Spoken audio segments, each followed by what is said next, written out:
اپنی قدروں کی طرف پلٹے. اس دور میں سب مٹ جائیں گے، ہاں باقی وہ رہ جائے گا جو قائم اپنی راہ پہ ہے اور پکا اپنی حق کا. پہلے ترتیب میں نے کہا تھا الاقرب فالاقرب، الاقرب فالاقرب، سب سے پہلے ذوی القربیٰ. اور اس میں اکثر و بیشتر ہم سے کوتاہی ہوتی ہے. دور دراز کے لوگوں کے ساتھ نیکی ہو رہی ہے، سگے بھائی کی بیوہ اور یتیم بچے جو ہے وہ محروم ہیں. انہوں نے اس وقت یہ کر دیا تھا، یہ کر دیا تھا. ظاہر بات ہے کہ رشتہ داروں سے تو شکایتیں ہوتی ہیں. یہ تو ہمیشہ ہمارے مخالف رہے جی، ان کی ہم کیسے مدد کریں؟ اگر تو اللہ کے لیے دینا ہے تو پیسہ ان کا. من عبا للہ وابغض للہ وعطا للہ ومنع للہ، اللہ کے لیے دیا ہے اگر تو اپنے اس نفس کے جو انتقام کا جذبہ ہے اس کو کچلو، اور جس کا سب سے پہلا حق ہے اس کو پہنچاؤ. حق بحقدار رسید، ذوی القربیٰ والیتامیٰ، جو بے سہارا رہ گئے، باپ کا سایہ نہ رہا. والمساکین،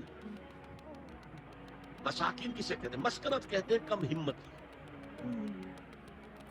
آپ کو معلوم ہے آج کل ایک مرض کہلاتا ہے نیورستھینیا. آدمی دیکھنے میں ہٹا کٹا ہے، صحت مند ہے، لیکن اندر سے اس کی کوئی ہمت ایسے جواب دے گئی ہے کچھ کر ہی نہیں سکتا. وہ ہے مسکین.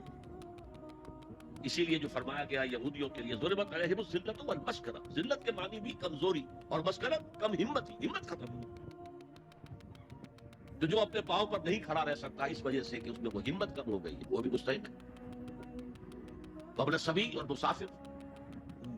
پرانے زمانے میں آپ کو معلوم ہے نہ سرائے تھی، نہ کچھ اور تھا، نہ ہوٹل تھے. پھر اگر کہیں راستے میں چوری ہو گئی، ناکہ پڑ گیا، تو آدمی جو ہے گھر میں خود ہے، کفیل ہے، اچھا ہے. اس وقت کی حالت ایسی ہو گئی. ہمارے ہاں بیگرز نے اسی کو ایک بہت بڑا بہانہ بنایا ہوا، جی میں آیا تھا وہاں سے یہاں سے اور میری جیب کٹ گئی، سب کچھ چلا گیا، اب مجھے واپس جانے کے لیے کرایہ چاہیے. اکثر و بیشتر جھوٹے کیسز ہوتے ہیں. اگر آپ کسی کو پکڑ لیں اور ساتھ لے کر کہیں تحقیق کراؤ تو وہ بھاگ جائے گا، پھر نہیں آئے گا اس مسجد. لیکن یہ کہ ابن السبیل یہ بھی ایک کھاتا ہے.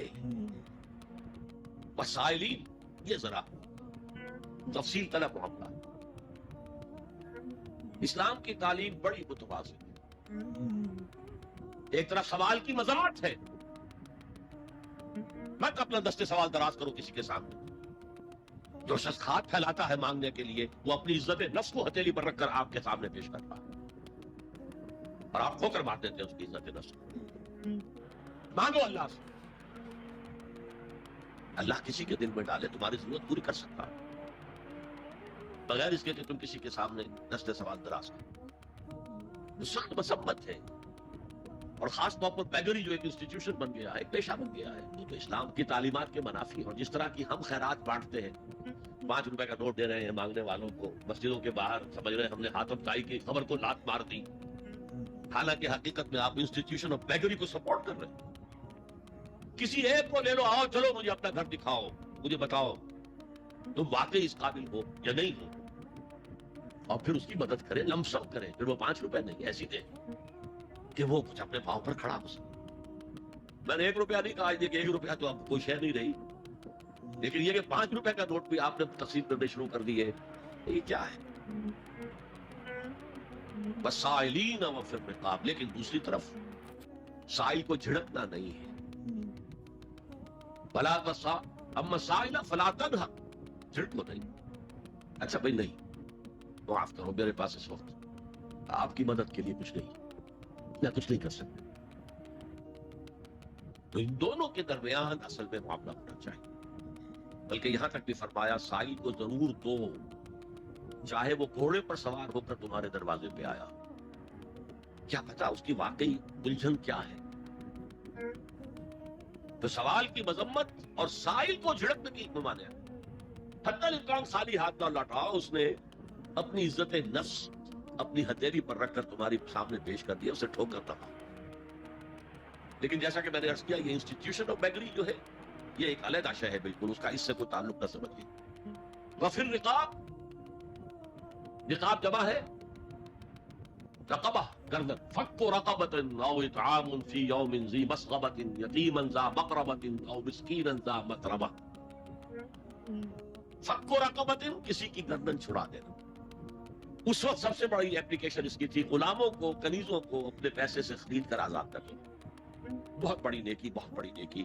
اور حضرت ابو بکر رضی اللہ تعالیٰ عنہ کے دفتر فضائل میں سب سے اونچا کام یہ ہے کہ جن غلاموں کو، جن کنیزوں کو ستایا جا رہا تھا، their owners, their masters، ان کے آقا کو حق حاصل تھا، جو چاہے کرے ان کے ساتھ، کل کر دے، کوئی پوچھنے والا نہیں ہے. میں پہلے بھی عرض کر چکا ہوں، میری ملکیت ہے، جیسے میری بکری میری ملکیت ہے، میں نے اس کو ذبح کیا، گوشت کھا لیا، تم کون ہوتے ہو پوچھنے والے؟ میرا غلام تھا، میں نے قتل کر دیا، تم کون ہو پوچھنے والے؟ ان کو حضرت ابو بکر نے خرید کر آزاد کیا اور منہ مانگے دام دیے. حضرت بلال کے لیے امیہ ابن خلف نے اتنی بڑی رقم مانگی، حضرت ابو بکر نے کہا ٹھیک ہے لو. باپ نے کہا بھی ابو قحافہ نے